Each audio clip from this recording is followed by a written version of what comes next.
नागरिकता अधिनियम क्या है? तो बेटा नागरिकता अधिनियम ये कहता है, नागरिकता अधिनियम 1955 ये कहता है कि 26 जनवरी 1950 से पहले जो भी भारत में लोग रह रहे हैं ना, वो तो सारे क्या हैं? भारत के नागरिक हैं।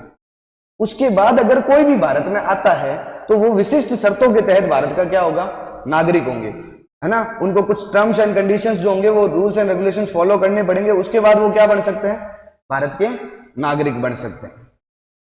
ठीक है बेटा।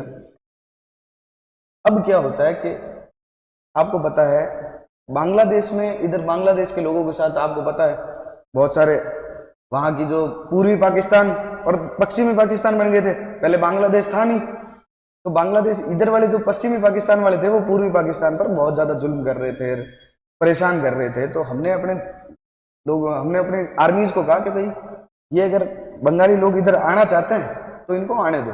तो हमने कुछ लोगों को, वहां के लोगों को शरण दे दी। कहां पर? असम में। कहां पर दे दी शरण? असम में दे दी। असम में वहां से लोग आ भी गए, लोग रह रहे थे। 1971 में अपन ने बांग्लादेश बना दिया स्वतंत्र, और 1971 में बांग्लादेश बन गया। अब हमने कहा कि भाई जो भी 1971 के बाद बांग्लादेश आए हुए ना, तो उनको असम में रह रहे हैं ना 1971 के बाद, उनको वापस क्या कर दो? बांग्लादेश भेज दो। मैंने ठीक है भाई भेज देंगे। तो असम से अपना समझौता होता है 1985 में। किसमें? 1985 में हमने इस नागरिकता अधिनियम 1955 में एक धारा जोड़ दी बेटा, 6A। कौन सी धारा छोड़ दी? 6A जोड़ दी। 6A धारा क्या कहती है कि यदि कोई व्यक्ति 1966 से पहले असम में रह रहा है, यदि कोई बांग्लादेश का व्यक्ति 1966 से पहले का असम में रह रहा है, तो वो कहां का नागरिक है? भारत का नागरिक है। अगर 1966 से लेकर 1971 के बीच अगर कोई असम में आया है तो उसे कम से कम कितने साल रहना पड़ेगा? 10 साल। कम से कम कितने साल रहना होना चाहिए? 10 साल।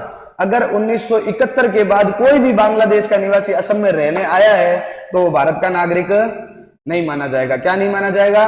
भारत का नागरिक नहीं माना जाएगा। अभी वहां के लोगों ने, असम के लोगों ने वहां एक सुप्रीम कोर्ट में याचिका लगाई कि भाई क्यों, हमें भी तो हक है, 1971 से बाद में आए वाले लोग भी कहां के नागरिक हैं? भारत के नागरिक हैं। आप इस अधिनियम को क्या करो? 6A धारा को क्या करो? चेंज करो। लेकिन सुप्रीम कोर्ट ने इस याचिका को खारिज कर दिया। उन्होंने कहा नागरिकता अधिनियम 1955 की धारा 6A में सुप्रीम कोर्ट कोई भी क्या नहीं करेगा? छेड़खानी नहीं करेगा। जो पहले था वैसे ही क्या है, अब रहेगा। तो ध्यान